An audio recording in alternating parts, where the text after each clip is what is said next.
Hi friends, welcome back to Nessa's Nook. So I have made my homemade yogurt on here a couple times. However, I am getting new subscribers that may have never seen this and they may have never looked far enough back. And I do mention often, like when I made my homemade blueberry pie filling the other day, that I add that to my homemade yogurt. So I'm going to show you on this again, what do I do, and it's really super simple. I make mine in my Instapot. I make mine in my 6-quart Instapot. I make it with a whole milk. I have mixed half whole and half 2%, and that does work. A full 2%, it doesn't really work too well. But this is going to take a couple days to get this taken care of and done. So this is going to be over the next couple days because we have been liking to have the yogurt actually set longer. It seems like the longer it sets, the thicker it gets. And we like a thicker yogurt, and we also strain our yogurt. So we try to get it as thick as we can, because once you add like the sugar and the vanilla and the pie filling, it kind of, makes it not as thick as it normally would have been without adding anything, but we'd like it with all that stuff. So that's what we do. So I'll bring you over here. I have my 6-quart Instapot here.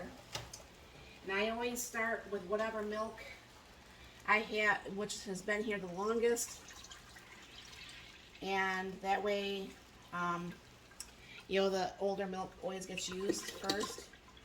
And then I just follow it up with whatever new gallon of milk that I'm using. Now, obviously, when milk was like $1.25 a gallon, this was a lot less expensive to make. I mean, it's still cheaper than buying it from the store, and I get the flavors I want, and I know kind of like pretty much what's in it. So I fill this almost to the top there, and I have an Instapot lid. You can use a regular lid if you don't have an Instapot lid. And then on here, you hit the yogurt button. On this one, it says pasteurized. Now what's going to happen is I'm going to go ahead and hit the start button. This is going to heat this up to the 188 degrees that needs to be. And then you let that cool off. You let that cool to probably about 100, 110. I'd like it to be closer to 100 degrees. I just think the hotter it is, the more it's going to actually kill the yogurt starter. Now I do actually use I believe it's Stonefield, but I use the Stonefield yogurt, and what I do is I freeze dry that. I buy the big pack of it, and I freeze dry it, and then I just leave it in this. So this way, it's never going bad in between batches, and I just add that at a time when it's time to. Once this is cooled down, then I go ahead and add this, and then I let that actually sit in there for at least 8 hours, depending on if we're sleeping or not sleeping or whatever, if it's actually more time. But I will bring you back on the very next step. Alright, so the yogurt's cooled off enough. So I'm going to go ahead and just put some of that freeze-dried starter in here. It should be maybe about a 1/4 cup or so. And then I just take my whisk and I just whisk that up really, really good.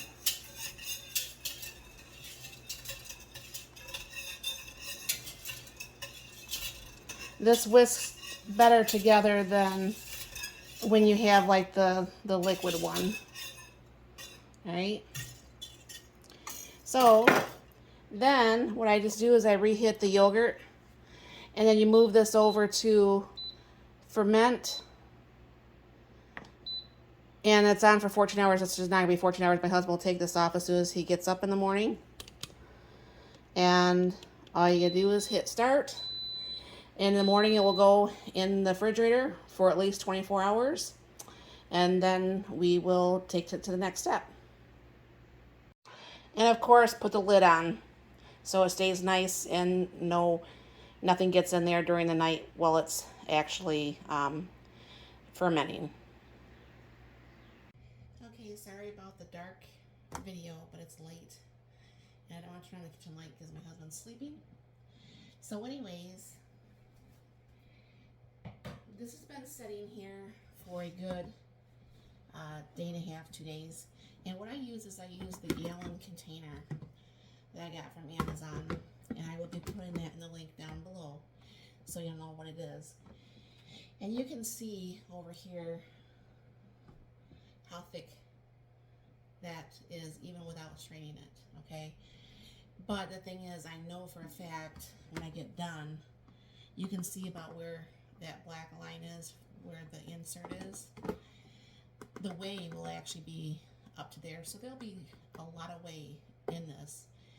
And I just really like my yogurt a lot thicker. So what I'll be doing is dumping this in without trying to make a big mess. All right.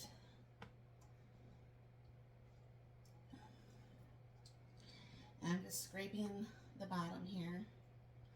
Now usually what happens is, because this is so full, I wait about 5 minutes and I can go ahead and put the lid on. And then at some point tomorrow, we will, big mess, we will be taking this out and actually mixing this up and making it ready for the refrigerator. So this will go back in the fridge tonight. Once this goes down, I'll wait about, like I said, about 10 minutes, and enough whey will drop down to go ahead and put the lid on. So I'll be back tomorrow. Okay friends, we're back with the ending of the yogurt. So I'm going to show you, you've seen how full that was last night, and what it's going to look like today with as much whey that's in there. Now I have not figured out a good use for the whey. Some people make bread with it or something like that. I have not figured out a good use for it. So unfortunately I dumped mine in my sink, and I know that's probably a big waste. But we go through usually this gallon of yogurt, usually almost every, 2 weeks? I think every 2 weeks. And that's with Mark and I both eating the yogurt. So I'll show you down here, down below. And you see this yellow right here. That is the whey. That is what, you know how this was over full and the lid didn't even go on here? This is how much this shrunk, and this is the whey that came from there. So what I usually do is I take, because I don't want to do more dishes, I just take that out, I put that in the lid because the lid has to be washed anyways. And then you'll see a little bit of yogurt down there, but it's too hard to get that little bit of yogurt out, so I just go ahead and just dump that too.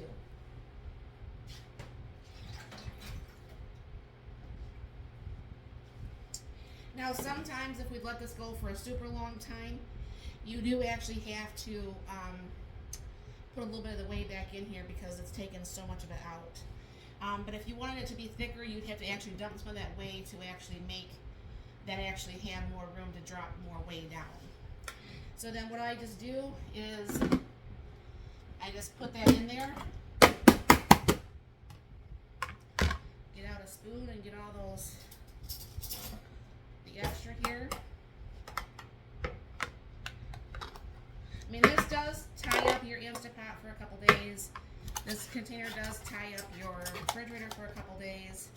And this is not something that is like an immediate, like a dinner type thing where it's like done in no time at all, because you have to incubate all this and all that. So let me get the cups out and what kind of sauce we're going to use today, and I'll be right back. Alright, so Mark can show you over here the cherry. We just got that, you can't really see it, you have to kind of, Cherry? no, the cherry pie filling from the dollar store. And we're going to go ahead and use 2 cans of it. Because we do like a lot of fruit in our yogurt. I put a cup of sugar. And then I just put probably what would be a teaspoon to 2 teaspoons of vanilla. And then If you want, honey, you can start stirring that a little bit. I got the stir right here. Never mind, I got it. I just try to make room on the counter here. I didn't know what to do with the stir. Alright, so then you just stir this up and make sure everything's all nicely combined in here. I don't know for sure if you can see that. If you want, honey, you can show the containers that we put those in. We put that, and then we just use that for a lid. So this is completely recyclable. I mean, these are my canning jars. So it works out very nice. If you want, you can stir that a little bit more. I'll get the one thing out.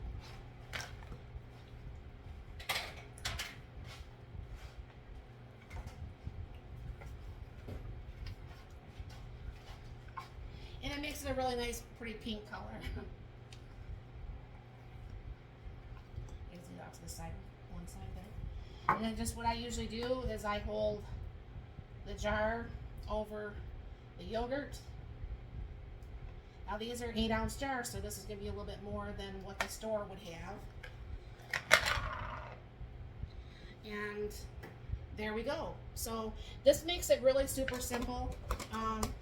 Like I said, back when milk was a lot cheaper, this was a lot cheaper to make because a gallon of milk was only like $1.25, and I used to reuse my starter. What I would do is before I put anything in here, I would pull out some of the yogurt and use that for a starter for the next time. You can do that, or you can just choose to use a new starter that actually has to have, it's a probiotic, it has to be probiotic. So it just makes it really nice to Has to have active cultures. Active cultures, excuse me. And well, I just got down the side of that. So this makes it a really nice breakfast for the two of us. Usually we have this, like I said, every day, and it just makes it nice. And then of course, you control more what's in here because you control the taste. Now I know my one exchange student, she did not like the sugar or the vanilla or anything in there. She just liked it to be nice and sour like that. I'm not, if I had to eat it like that, I probably wouldn't eat yogurt, honestly. That's probably why I never really ate it from the store. And then I usually put some of my granola in here. You want the, okay. I put some of my granola in here, and I need to make my own granola. And eventually I'll be doing that too, so this will be pretty much all homemade. Mark doesn't use the granola, he likes his without, but I like it. So let me know in the comments down below, have you ever done this? Do you like doing this? I don't know for sure exactly how many jars we'll get out of this. I'll put this on pause for just a second to find out, so we can let you know. So we got 16 half pint jars. These are, like I said, these are 8 ounces, and that will last for 16 days, because that's definitely a little bit over 2 weeks. I usually do put a quart of my pie filling in here, but usually if we buy the other stuff in the store, we use the one bigger one or the 2 smaller ones. So yeah, let me know if you've ever done this before. Did you like your own homemade yogurt? What would you change? What would you not change? Let me know in the comments down below. And thank you very much for stopping by. You have a very blessed and wonderful day.